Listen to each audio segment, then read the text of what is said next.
의석을 정돈해 주시기 바랍니다. 성원이 되었으므로 제3차 본회의를 개하겠습니다. 보고사항은 회의록에 게재토록 하겠습니다. 의사일정 제1항 국정에 관한 교섭단체 대표연사를 계속하여 상정합니다. 오늘은 국민의힘의 대표연설을 듣도록 하겠습니다.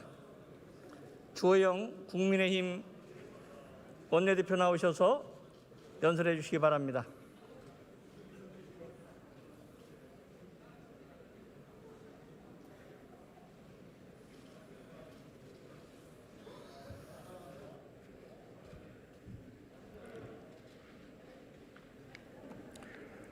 존경하는 국민 여러분, 박병석 국회의장과 동료 의원 여러분, 정세균 국무총리와 국무위원 여러분, 국민의힘 원내대표 주호영 의원입니다.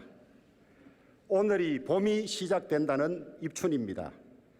코로나19가 1년을 넘기면서 우리 모두 힘든 시간을 겪고 있지만은 새 희망을 가지고 새 봄을 열어갑시다. 국민 여러분, 입춘 대길하시기 바랍니다.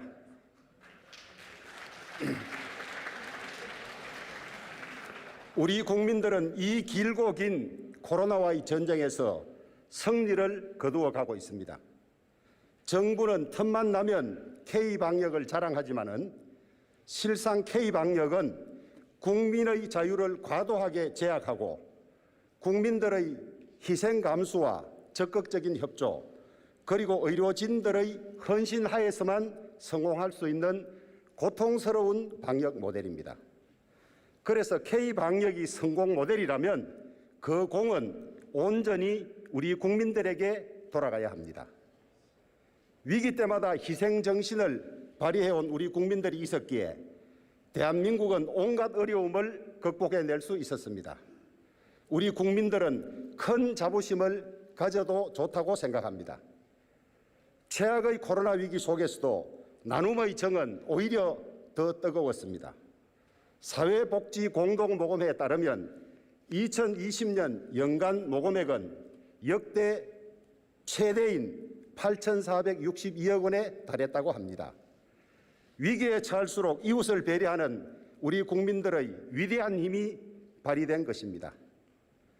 우리 국민의힘 의원들도 지난해 6월부터 연말까지 7개월간 월급의 30%를 모아서 14억여 원을 기부했습니다. 조금이나마 보탬이 될 수 있어서 보람을 느낍니다. 가장 어려운 시기에 우리 국민들의 위대한 저력을 다시 한번 확인하면서 국민 여러분께 진심으로 존경과 감사를 드립니다. 대한민국은 진정 위대한 국민 보유국입니다. 대한민국은 진정 위대한 국민 보유국입니다. 길고 긴 코로나 재난을 종식시킬 수 있는 게임 체인저는 백신 접종입니다. 백신이 민생이고 백신이 곧 경제입니다. 문재인 정부는 지난해 K방역 자화자찬에 도취한 나머지 백신 조기 확보에 실패했습니다. 뒤늦게 백신 구입에 나선 결과 올 2월에야 필수 대상인 의료진 접종을 시작하게 되었습니다. 집단 면역은 11월이나 되어야 형성된다고 합니다. 우리 국민들은 올해도 코로나와 사투를 벌여야만 합니다. 작년부터 진작에 전문가들과 우리 국민의힘의 제언에 귀 기울였다면 이렇게까지 뒤처지지는 않았을 것입니다.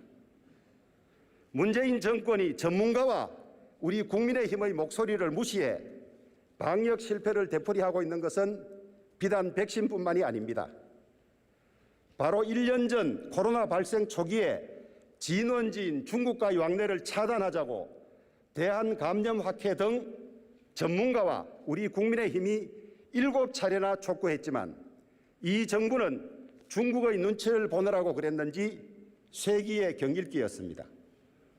신속진단키트와 관련해서도 우리 국민의힘은 FDA 승인도 받고 해외 각국에 수출되는 만큼 선제적 방역을 위해 국내에도 조속히 도입하자고 주장했지만 정부와 여당은 정확도가 낮다며 반대했습니다. 그러다가 지난 12월 제3차 재확산이 되고 나서야 문재인 대통령의 신속 항원 검사 활용 한마디에 도입하는 것으로 입장을 바꿨습니다. 하지만 여전히 자가 진단은 허용되지 않고 있습니다.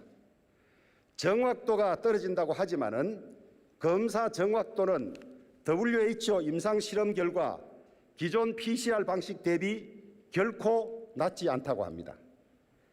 미국, 프랑스, 영국, 아일랜드를 비롯한 전 세계 100개 이상의 나라에서 우리나라가 생산하고 있는 자가진단 키트를 사용하고 있습니다.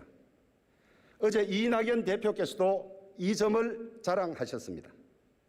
뉴욕과 LA, 샌프란시스코에서는 자판기 방식으로 신속진단 키트를 판매해서 시민들은 자신이 원하는 대로 셀프 테스트를 하고 있습니다. 우리도 모든 국민이 스스로 대처할 수 있도록 자가진단을 허용해야 합니다. 백신 확보 역시 뒷북치는 패턴을 반복했습니다. 문재인 정부는 당초에 560조라는 사상 최대의 2021년도 예산을 짜면서도 백신 확보를 위한 예산은 한 푼도 편성하지 않았습니다. 작년 정기국회에서 국민의힘 보건복지위원들이 처음으로 문제 제기를 하고 특히 강기훈 의원은 머뭇거리는 장관에게 국민들이 백신을 안 맞으면 나머지 것은 제가 다 사겠다고까지 촉구했습니다. 정부는 백신을 1등으로 맞아야 할 이유가 없다며 백신 안전성을 운운하더니 급기야는 어느 여당 의원은 국민을 코로나 마루따로 만들려고 한다면서 황당한 논리로 야당을 매도했습니다. 모든 나라가 국력을 총동원해서 백신 확보 전쟁에 나설 때였습니다. 뒷짐진 정부를 독촉하기 위해서 야당 국회의원이 외국의 사례를 물었으나 정세균 국무총리께서는 그 나라에서 알아보라고 무책임하고 퉁명스럽게 대꾸했습니다. 백신 접종으로 감염 확산을 원천 차단해야 함에도 국산 치료제가 개발되면 세계 최초의 코로나 청정국가가 될 것이라고 근거 없는 자신감만을 내세웠습니다. 작년 말부터 시작된 백신 접종은 1월 30일 현재 전 세계 62개국에서 9,450만 회 접종되었고 하루 평균 447만 회 접종이 이루어지고 있는데 우리는 아직 시작조차 못했습니다. 이스라엘은 이미 과반의 국민이 백신 1차 접종을 받았고 미국도 3천만 명을 넘었습니다. 한국경제연구원의 보고서에 의하면 우리나라의 경우 코로나 확산세가 증가되면서 백신 도입이 한 분기 지연되면 연간 GDP가 무려 53조 원에서 230조 원까지 추가 감소한다고 합니다. 2020년 OECD 회원국 중에서 우리나라가 경제 성장률 1위라고 이 정부는 자랑합니다마는 OECD, IMF의 한국 경제 전망은 밝지만은 않습니다. OECD 전망에 따르면 올해 세계 주요 20개국 경제 성장률은 4.7%인데 우리나라는 2.8%이고 IMF 전망에 따르면 올해 세계 경제 성장률은 5.5%인데 대한민국은 3.1%에 불과합니다. 백신 접종이 지연되면서 전망 수치가 더 악화될 수도 있습니다. 유럽연합과 이스라엘은 백신 여권을 검토 중이고 아이슬란드는 이미 지난달 코로나 백신 접종 증명서를 발부하기 시작했습니다. 백신 접종 증명서를 가진 다른 나라 국민들이 세계를 자유롭게 넘나들 때도 우리 국민들은 꼼짝없이 발이 묶이게 생겼습니다. 백신 확보 과정에서 보여준 문재인 정권의 무능과 암밀함이 앞으로 있을 백신 접종에서도 되풀이되지 않을까 걱정됩니다. 지금이라도 전문가와 야당의 목소리에 귀 기울여 더 이상의 시행착오와 실수가 없기를 바랄 뿐입니다.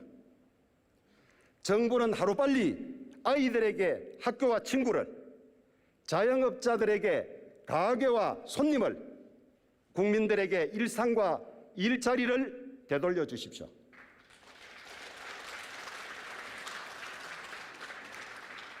K방역 행정명령에 따른 소상공인 자영업자들의 강요된 손실을 개개인들에게 전적으로 감당하라고 하는 것은 부당합니다.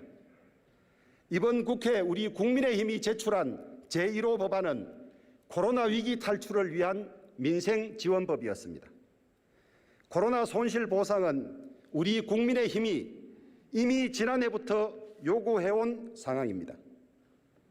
우리 국민의힘이 요구할 때는 무시하던 정부 여당이 태도를 바꾸어 입법을 서두르겠다고 하니 만시지탄입니다. 정교하고 형평에 맞는 보상이 반드시 필요합니다. 대상과 범위 기준을 정해놓고 정부 여당은 여전히 갈피를 잡지 못하고 있지만은 우리 국민의힘은 정부 행정규제에 따른 손실에 대해서 소상공인 자영업자들에게 분명하고 정확하게 보상해 드릴 수 있도록 정교한 법제화에 나서겠습니다. 3차 재난지원금 지급이 채 끝나지도 않은 상황에서 4차 재난지원금 지급 논의가 시작되었습니다. 지난해 3차례에 걸친 재난지원금 지급의 효과를 제대로 점검한 다음에 재정이 감당할 수 있는 일정 범위라는 대통령의 말씀을 따른다면 우리 국민의힘도 적극 협조하겠습니다. 우리 국민의힘은 정치적으로 소모적인 논쟁을 피하고 고통받는 피해 당사자들에게 신속하고 실질적인 지원이 이루어질 수 있도록 여야정 당사자 간 협의체 구성을 제안합니다.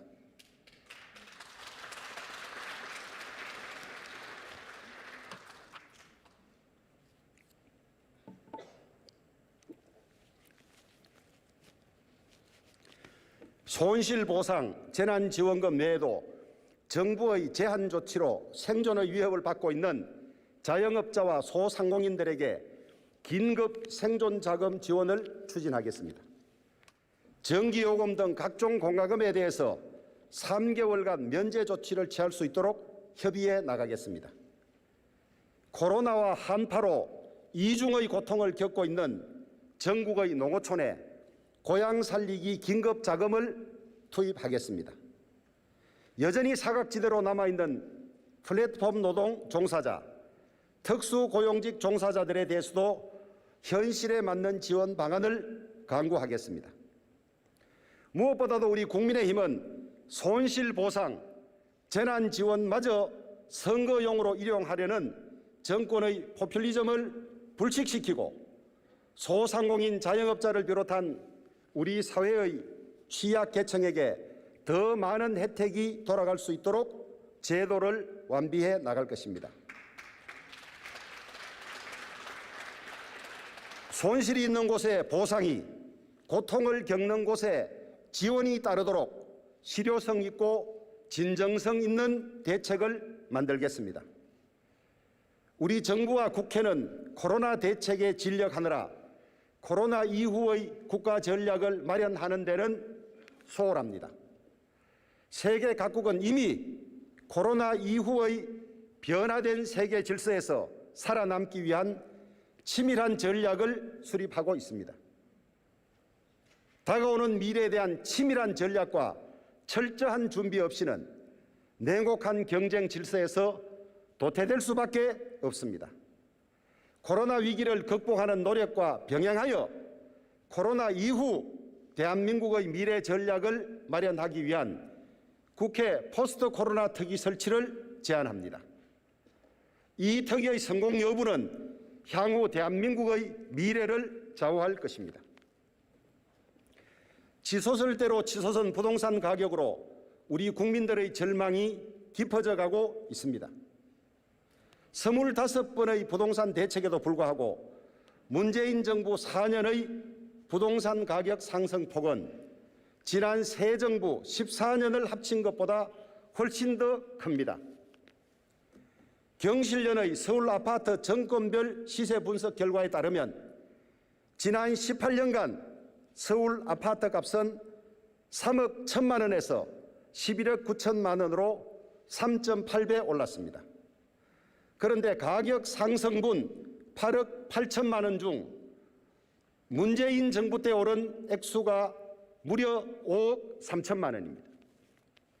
문재인 정부 4년 동안 서울 아파트 값이 무려 82%나 올랐습니다. 그 결과 개인이 월급을 한 푼도 쓰지 않고 전액을 모아도 서울에 있는 평균 가격 아파트를 사는데 36년이나 걸린다고 합니다. 월급의 30%를 저축하면 118년이나 걸립니다. 정말 이게 나라냐는 말이 절로 나옵니다. 문재인 정권은 집값을 천정부지로 올려놓고는 국민들에게는 전월세, 임대주택에 살라고 합니다. 이 정권은 우리 국민의힘의 문제 지적과 입법 보완 요구를 무시하고 임대차 3법을 일방적으로 통과시켜서 전세가를 폭등시키고 전세 난민을 양산했습니다. 임차인을 위한다는 임대차 3법이 임차인을 보호하기는커녕 혼란과 고통만을 야기했습니다. 도대체 국민들은 어떻게 하라는 말입니까? 역대 최악의 부동산 불평등과 자산 불평등의 심화는 청년들 사이에서 이번 생은 망했다는 절망감을 낳고 있습니다. 청년들은 지금 너나 없이 빚을 내서 영혼까지 끌어모아서 주택 패닉바잉에 나서거나 주식시장에 뛰어들고 있습니다. 이러한 영끌 비투의 종착지가 어디일지가 두렵기만 합니다. 문재인 대통령께서는 부동산 문제는 자신 있다고 하셨습니다. 하지만 결국 문 대통령과 이낙연 대표는 부동산 정책 실패를 자인하고 사과까지 했습니다. 무엇 때문에 부동산 정책이 이렇게 처참하게 실패했습니까? 이제 실패의 원인을 찾기는 했습니까? 가장 근본적인 원인은 문재인 정권 부동산 정책의 기본 철학과 기조가 잘못되었기 때문입니다. 이 정권의 부동산 정책은 시장의 작동 원리를 무시하고 국민의 기본권인 재산권과 거주 이전의 자유를 침해했습니다. 주거 안정, 내 집 마련에 대한 국민들의 자연스럽고 보편적인 욕구를 무시했습니다. 가격은 수요와 공급에 의해서 결정된다는 가장 기본적인 시장 경제 원리를 무시했습니다. 주택 공급을 강하게 막은 가운데 수요를 억제하기 위해 국민들을 사상 유례 없는 규제 감옥 속에 가두었습니다. 국민 10명 중 7명이나 규제 지역에 살게 됐고 집을 사려면 구청 직원에게 허가를 받고 자금 조달 계획서까지 제출하게 했습니다. 심지어는 이를 소급 적용해서 이미 나름의 자금 조달 계획으로 집을 사려던 사람들까지 계약을 지키지 못하여 내 집 마련을 포기하도록 했습니다.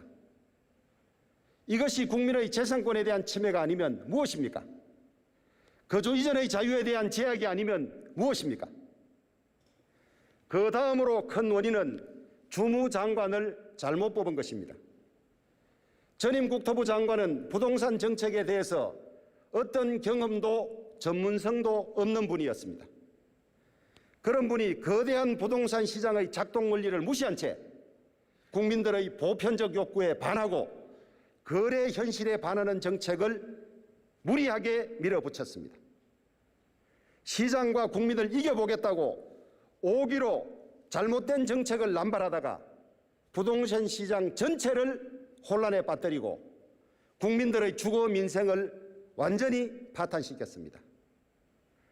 신임 국토부 장관은 공급을 늘린다고 했지만은 평소 소신과 다른 발언이어서 믿기가 어렵고 불과 1년밖에 남지 않은 정권이 공급을 늘린다고 한들 얼마나 효과가 있겠습니까? 현재의 부동산 대란은 서울 지역의 경우 고 박원순 서울시장 시절 재건축 재개발을 강하게 막아 신규 주택의 수급 불균형을 초래했기 때문입니다. 지난 10년간 400여 곳의 정비 사업이 폐지되어서 약 25만 호에 달하는 주택 공급이 되지 못했습니다. 그래서 우리 국민의힘은 계속 공급 확대를 주장했지만 정부 여당은 우리 말을 듣지 않다가 뒤늦게 이제 와서야 공급을 확대하겠다고 합니다. 주요 부동산 정책이 시행이 되고 효과가 나타나려면 4, 5년 이상이 소요되는데 늦어도 너무 늦었습니다. 국민의힘은 문재인 정권이 초래한 역대 최악의 부동산 문제를 해결하기 위해서 다음과 같은 대책을 마련하겠습니다. 첫째, 부동산 대란의 진원지인 서울에서는 각종 규제로 인해서 멈춰있던 재건축 재개발 사업을 활성화하고 기존 도심을 고밀도 고층화 개발하겠습니다.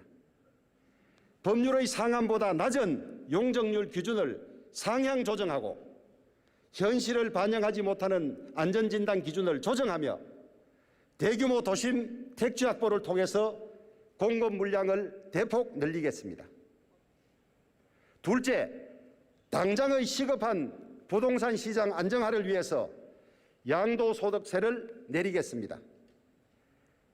또한 1가구 1주택자 등 주택 실수요자 세부담을 완화하고 생애 첫 주택 구입자에 대한 취등록세를 인하하겠습니다.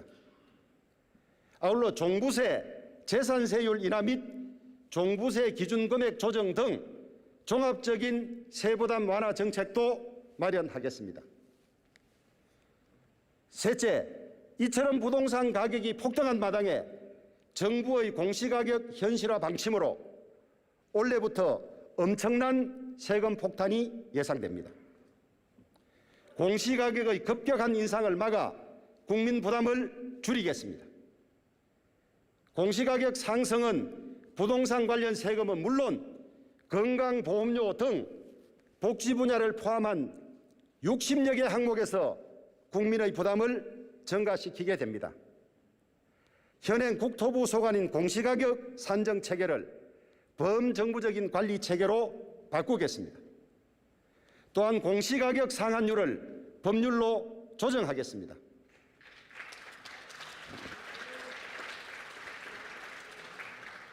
이 정권 사람들이 명백한 사실을 비틀어 문재인 정권의 대북 원전 지원 의혹을 호도하고 있습니다.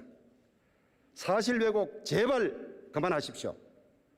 문재인 대통령은 취임하자마자 세계 최고 수준의 한국형 원전을 전면 폐기하겠다고 선언했습니다.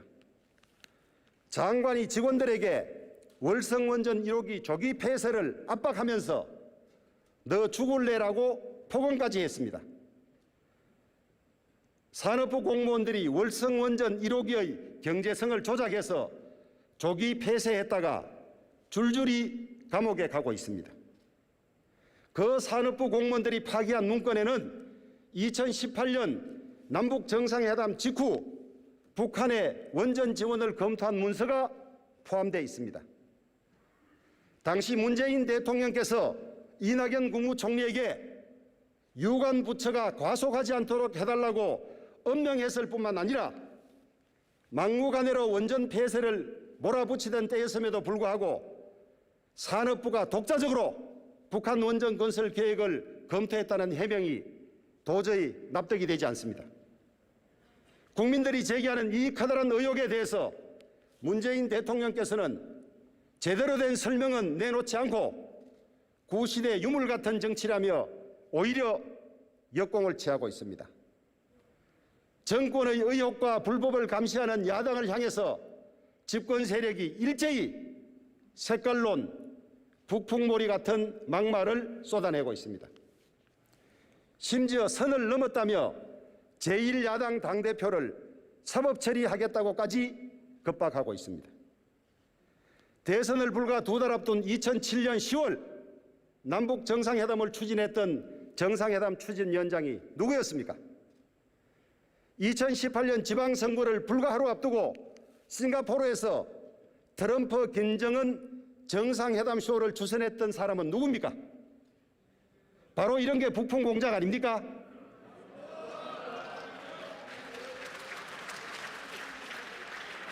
이 정권은 분리하면 색깔론과 북풍 공작으로 뒤집어 씌웁니다. 적반하장도 유분수입니다.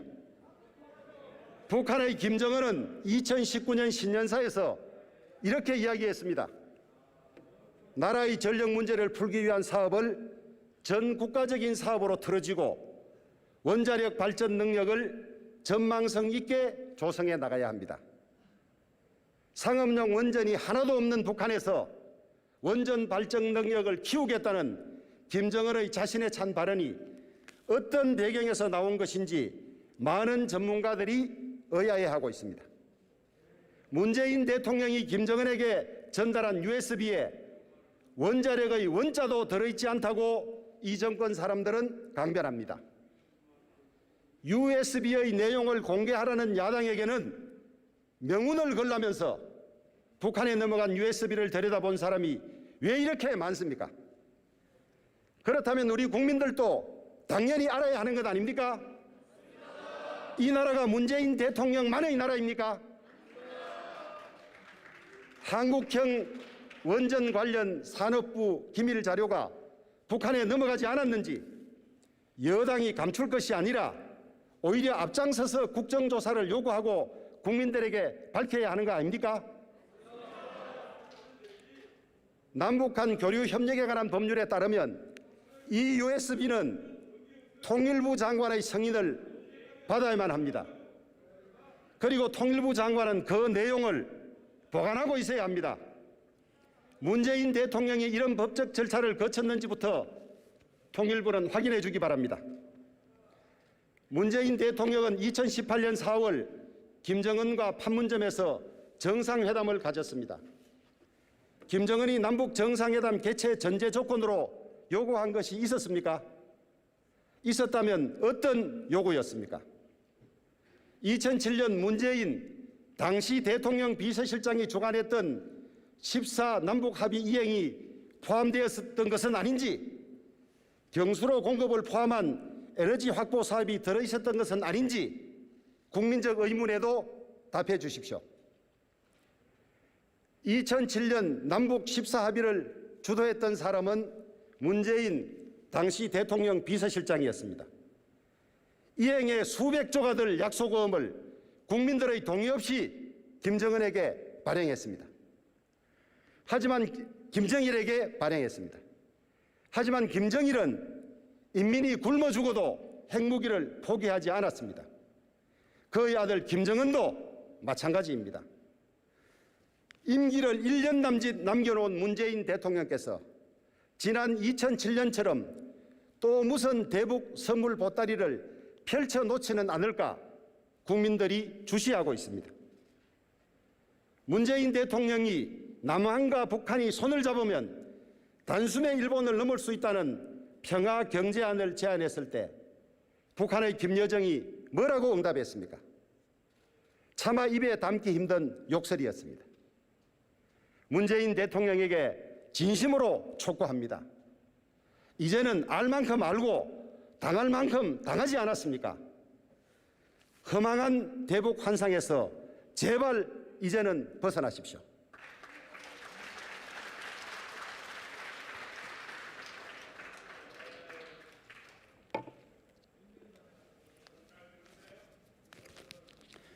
존경하는 국민 여러분, 민주주의는 법치주의이고 독립된 수사기관과 사법부의 존재가 필수입니다. 그런데 문재인 정권은 적폐청산에 앞장섰던 윤석열 서울중앙지검장을 검찰총장으로 초고속 승진시키며 살아있는 권력을 수사하라더니 막상 조국 전 법무부 장관의 비위, 청와대의 울산시장 선거 개입, 월성 1호기 조기 폐쇄에 대한 수사를 하자 검찰총장을 쫓아내느라고 1년 내내 소동을 일으켰습니다. 검찰총장에 대해서 헌정사상 유례가 드문 수사 지휘권을 3번이나 거듭 발동하고 6가지 혐의를 만들어내 업무에서 배제시키고 밑보인 검사장에게는 터무니없는 검언유착의 혐의를 뒤집어 씌우는 등 온갖 불법을 저질렀습니다. 그러고도 이 정권은 검찰총장 찍어내기에 실패했습니다. 윤석열 총장이 정말 불법으로 검찰공화국을 만들고 민주주의를 파괴하려는 사람이라면 지금이라도 그를 반드시 쫓아내야 하는 거 아닙니까? 그게 아니라면 청와대와 민주당은 국민들에게 엄중하게 사과해야 할 것입니다. 문재인 대통령이 법무부 장관을 임명하는 방식도 이 나라의 법치가 얼마나 무너졌는지 잘 보여주었습니다. 가장 공정해야 하고 또 공정하게 보여야 할 법무부 장관 자리에 특정 당적을 가진 사람이 임명되는 순간 법무부 장관은 이미 그 자체로 공정을 잃은 것입니다. 민주당은 법무부 장관은 민주당의 법무부 장관이지 대한민국의 법무부 장관은 아닌 것입니다. 법조인 철친의 문재인 대통령은 민주당원 중에서도 친문 세력의 핵심 인사들만을 골라서 잇따라 법무부 장관에 앉히면서도 그 심각성과 폐단을 모르는 것 같아서 대단히 안타까울 따름입니다. 다시 업무에 복귀한 윤석열 검찰총장은 살아있는 권력에 대한 수사를 주저없이 진행해야 합니다. 청와대의 울산시장 선거 개입에 대해서는 4월 총선 이후 윗선에 대한 수사를 재개한다고 발표했지만은 1년이 다 되도록 감감무소식입니다. 월성 1호기 불법 조기 폐쇄 사건도 더 철저하게 수사해야 합니다. 김학의 전 법무부 차관에 대한 불법 출국 금지 역시 신속히 수사돼야 합니다. 그의 범법 행위에 대해서는 추호도 옹호할 생각이 없습니다. 하지만 미란다 원칙의 유래에서 보듯이 적법 절차는 어떤 악인에게도 적용돼야 하며 그것이 법치주의이고 우리 헌법의 명령입니다. 민주당은 그동안 공익제보자가 아닌 사람들까지도 의인이라고 치켜세우고 그들을 보호해왔습니다. 그런데 자신들에게 불리한 공익제보자는 기밀 유출로 몰아서 고발하겠다고 합니다. 국민권익위원회가 공익제보자 요건을 갖춘 것으로 본다고 하니 지켜보겠습니다마는 민주당은 어떻게 그렇게 앞뒤가 다를 수가 있습니까? 틈만 나면 민주주의를 외치던 사람들이 이제는 민주주의를 파괴하는 전위부대가 되었습니다. 오죽하면 진보 진영의 대표적인 원로 교수들조차 이 정권을 연성 파시즘, 운동권 독재로 규정하겠습니까? 이 정권 사람들이 틈만 나면 외치는 촛불 정신은 무엇입니까?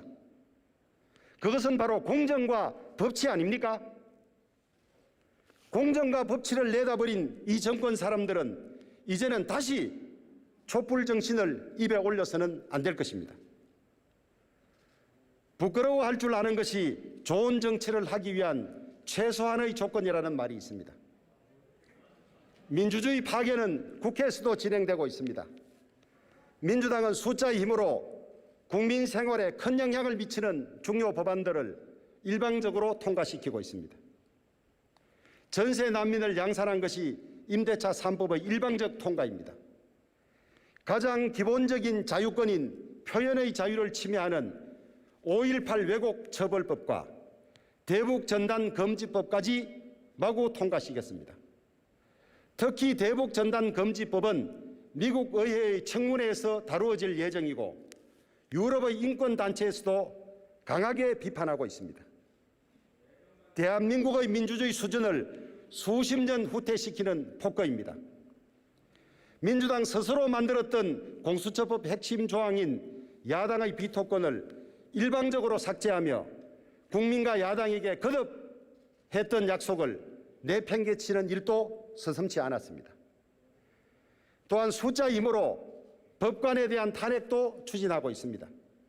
판사라도 큰 잘못을 저지르면 탄핵을 받아야 하는 것은 당연합니다.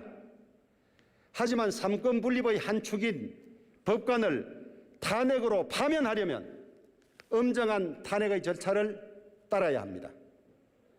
재판에서 무죄를 받은 판사를 탄핵 요건 확인이나 본인의 변소조차 듣지 않은 채 곧바로 탄핵 결정을 한다는 것은 탄핵 제도의 남용이자 법관 전체에 대한 겁박이라고 볼 수밖에 없습니다. 행정 독주도 여전합니다. 인사는 만사라했지만 이 정권 들어서 인사는 이미 망사가 되었습니다. 청문회는 국민들에게 무의미한 절차로 조롱받고 있습니다. 인사청문 보고서가 채택되지 않은 부적격 장관 후보들이 27명이나 임명되었습니다. 특히 엄정함의 상징이 되어야 할 법무부 장관 자리는 인사참사의 대명사가 되었습니다. 법무부 장관이 법치 파괴의 선봉에 서 있으니 그 자격을 논하는 것이 오히려 부질없게 되었습니다. 김명수 대법원장이 수장으로 있는 법원 운영의 문제점에 대해서는 수차례 지적한 바가 있어서 길게 언급하지는 않겠습니다. 총선이 작년 4월 15일에 있었습니다. 선거무효 소송은 6개월 안에 판결이 이루어지도록 되어 있습니다.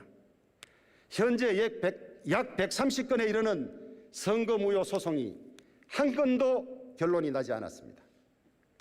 그렇지 않아도 부정선거에 대한 의혹 제기가 숱하게 있었음에도 법 규정조차 위반하면서 선거 재판이 이렇게 늦어진 경우는 지금까지 없었습니다.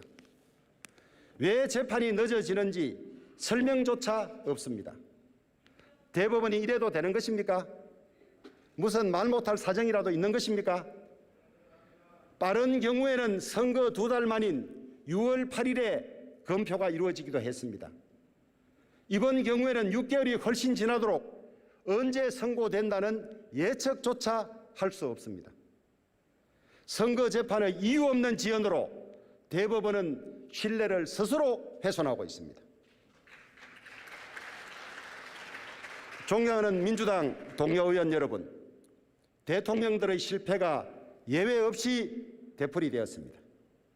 저는 이 실패의 최종적인 원인은 대통령이 헌법과 법률이 허용하는 것보다 더 많은 권력을 행사하려 하고 있고 이를 견제하는 힘이 제대로 작동되지 않기 때문이라고 생각합니다. 대통령의 권한 남용에 대해서 지적하거나 비판할 때마다 친위 세력들이 득달같이 달려들어서 결사옹리하는 것도 대통령을 법 위에 군림하는 존재로 만들고 있습니다. 대통령의 권력이 법의 한계 내에서 행사되도록 하려면 가장 먼저 대통령 자신이 절제와 관용의 미덕에 충실해야 합니다. 그리고 국민 주권을 위임받은 또 하나의 기관인 우리 국회가 대통령 권력을 제대로 견제해야 합니다. 이것이 제때 제대로 작동되지 않아서 대통령들의 불행이 이어지고 있습니다. 우리 헌법은 국회를 대통령 앞에 두고 있습니다. 압도적 다수 의석을 가진 민주당이 이번에는 제대로 역할을 하여서 더 이상 불행한 대통령이 나오지 않도록 권력이 살아있을 때 건강한 긴장관계를 만들어 주시기 바랍니다. 정치 권력의 구조를 개선하기 위해서 개헌을 주장하는 사람도 있습니다. 하지만 개헌을 이야기하기 전에 있는 헌법부터 잘 지키는 것이 우선입니다.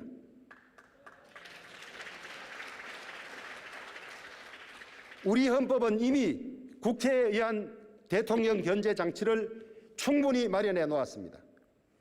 권력에 엎드린 국회가 제 역할을 제대로 해내지 못해서 일어난 불행입니다. 이제는 우리 국회가 정치의 중심이 되어야 합니다. 대통령 종속 구조로부터 벗어나야 합니다. 국회에서 여야가 머리를 맞대고 밤을 새워서라도 토론해야 합니다. 종국에는 다수결로 결정돼야 하겠지만은 소수 의견도 충분히 경청되고 반영돼야 합니다.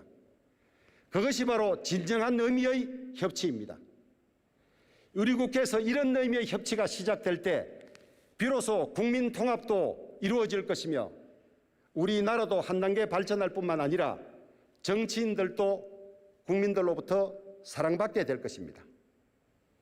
존경하는 국민 여러분, 4년 전 문재인 정부는 내 삶을 책임지는 국가라는 슬로건으로 출범했습니다. 이 슬로건의 허상이 드러나는데 오랜 시간이 걸리지 않았습니다. 문재인 대통령의 나라는 정인이의 가여운 죽음조차 막지 못했습니다. 지금의 대한민국은 과연 어떤 나라입니까? 국민들은 권력이 법치의 원리에 따라서 공적으로 행사되는 민주공화국을 소망했습니다. 권력형 비리와 부패가 없는 깨끗한 나라를 소망했습니다. 시민적 자유가 최대한으로 보장되는 나라를 소망했습니다. 과정의 공정이 보장되는 공평한 나라를 소망했습니다. 소득 불균형이 최소화되고 중산층이 두터운 나라, 청년들에게 무한한 기회가 기다리고 있는 나라를 소망했습니다. 문재인 대통령은 취임사에서 국민들의 이 소망을 다 실현하겠다고 약속했습니다. 지금의 대한민국은 4년 전 국민 여러분의 소망이 실현된 나라입니까? 문재인 정권은 국민들의 이런 소망을 철저히 배신했습니다. 국민들의 촛불을 빼앗아 자신들의 앞길만을 밝혔습니다. 문재인 대통령의 임기가 1년여 남은 지금 삶의 위기와 민주주의의 위기는 그 어느 때보다도 심각합니다. 대한민국의 위기를 극복하는 첩경은 무능하고 무도한 정권을 교체하는 것입니다. 대한민국을 복원시키는 거대한 힘은 최종적으로 우리 국민들에게 있습니다. 집권 세력이 무능과 오만 그리고 독선에 빠져서 이 나라를 위기에 몰아넣을 때마다 이 나라를 바로 이렇게 세워주었던 위대한 우리 국민들이 이 무능하고 오만한 정권을 용서하지 않을 것이라고 확신합니다. 4월 7일에 있을 서울시장과 부산시장 선거는 문재인 정권에 대한 단호한 심판의 무대가 되어야 합니다. 더욱이 이번 선거는 민주당 출신 단체장들의 성범죄 때문에 치러지는 선거입니다. 보궐선거에 따른 선거 비용만 무려 838억 원이 들고 행정공백에 따른 손실은 가늠할 수도 없습니다. 민주당은 스스로에게 귀책 사유가 있는 선거에는 후보를 내지 않겠다고 국민들에게 스스로 약속했습니다. 그런데 그 약속을 헌신짝처럼 버리고 언제 그랬냐는 듯 후보를 내겠다고 합니다. 권력은 국민들이 잠시라도 눈을 떼는 순간 오만해지기 마련입니다. 정의로운 서울 시민들과 부산 시민들께서 민주당의 이런 파렴치와 오만을 심판해 주십시오.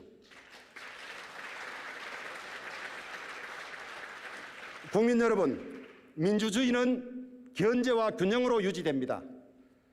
우리 국민의힘에 부족함이 많지만은 국민들께서 야당을 바로 세워주셔야 대한민국이 바른 길로 갈 수 있습니다.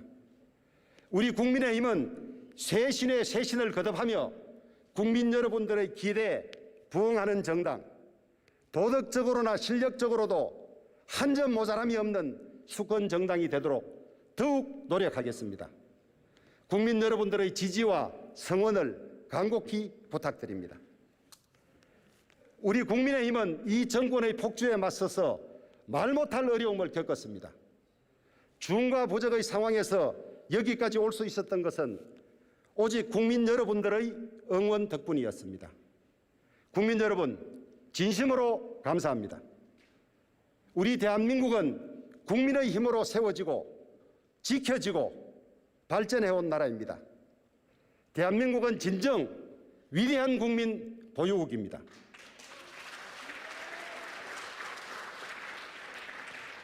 이제 곧 설 명절입니다. 코로나 때문에 고향에 가시지 못하고 서로 만나시지 못하는 서글픈 현실이지만은 떨어져 있어도 정을 듬뿍 나누는 따뜻한 설날 보내시기 바랍니다. 국민 여러분, 새해 복 많이 받으십시오. 경청해 주셔서 감사합니다.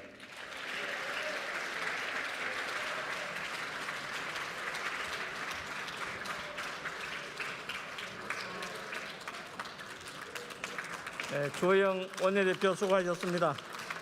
오늘 회의를 마치기 전에 국무위원 출석과 관련되어 한 말씀 드리겠습니다. 국무위원 출석은 본회의의 의결을 요하는 사항입니다. 국회법 제121조 사항은 교섭단체 협의를 거쳐 의장이 승인한 경우에만 국무위원의 대리 출석이 가능하도록 되어 있습니다. 오늘 교섭단체 간 협의를 거치지 않고 의장의 승인 없이 국무위원이 대리 출석을 요청한 데 대하여 의장으로서 유감을 표시합니다. 정부는 앞으로 이런 일이 재발하지 않도록 책임 있게 조치해 주시기 바랍니다. 오늘 회의는 이것으로 마치겠습니다. 탄핵을 선포합니다.